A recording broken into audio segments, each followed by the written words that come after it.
Hey guys, welcome back. This is going to be a real quick video just to get us on the same page when we're starting each of these videos. And I'm going to help you create this starter kind of scene so that we've got everything all set up before we start. So if you haven't done so already, fire up Blender. We'll come to a welcome screen. And then what I'd like you to do is click to get rid of it, and then click on the camera, press X to delete, and press enter. Click on the light, press X to delete, and enter. In the YouTube description, you will find a link to the actual palette file. Download that. And here I have my file, so all I'll do now is in Blender, I'll go to shading, and click on my cube, and this will show me my default material. I'll bring up that file location and drag that file into here. Just close this down. What we have here is the node of that file.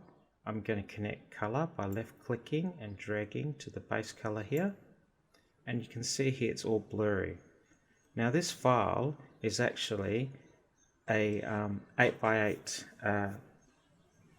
just pixel colored palette, okay, and that's why here it's interpreting the colors. What we're going to do here is change that from linear to closest, and we should be able to see our pixels. Then from here I'm going to go back into my UV editing, and this is where we color in our models. Now you can see here on the left I'm going to move my mouse here. If you don't have it here, click on UV editing and you should have this window. Adjust it so I can see more of this canvas area, and then modeling area, and then I'm going to use my mouse wheel, my mouse here, and zoom in. Now I have my cube selected. I'm in edit mode, okay? I'm going to press tab to get out of edit mode. This may be where you are. I'm going to select my cube, okay? Nothing's happening over here. I'm going to press the tab key to go into edit mode. As you can see here, I'm currently in vertex mode selected. That's number 1 on the keypad, sorry, not the keypad, but on the one on the keyboard. 2 for edges, 3 for faces, okay? I'm going to make sure that I've selected everything here. If you haven't selected everything here, just press A to select everything. And you can see here the faces are represented. Over here, with your mouse over here, I'm going to press A to select everything over here, S to scale, and then just press 0 on the keyboard and press enter. What's that done is scaled down all the faces down to 1 point. Okay, and this is literally how we color our cube. And we've done this in the previous videos. So by pressing the G key, I'm going to now color it to about a grey. Now over here, you won't even notice any difference, okay? What you need to do is go into this little down arrow here and show texture. And you can see it was a bit darker. I'm going to show you again by selecting the cube, and over here move it to a different color, and you can see my cube's changed color.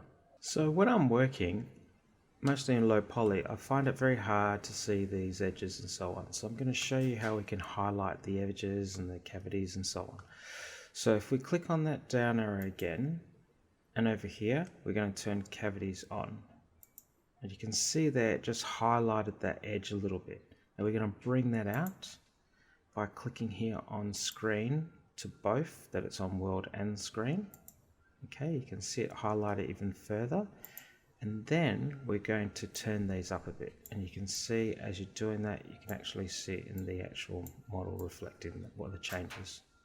Okay, now I'm going to show you this, what we've done. So I'm going to click on this face. I'm in edit mode, faces, and I'm going to click on this face. I'm going to press I to insert.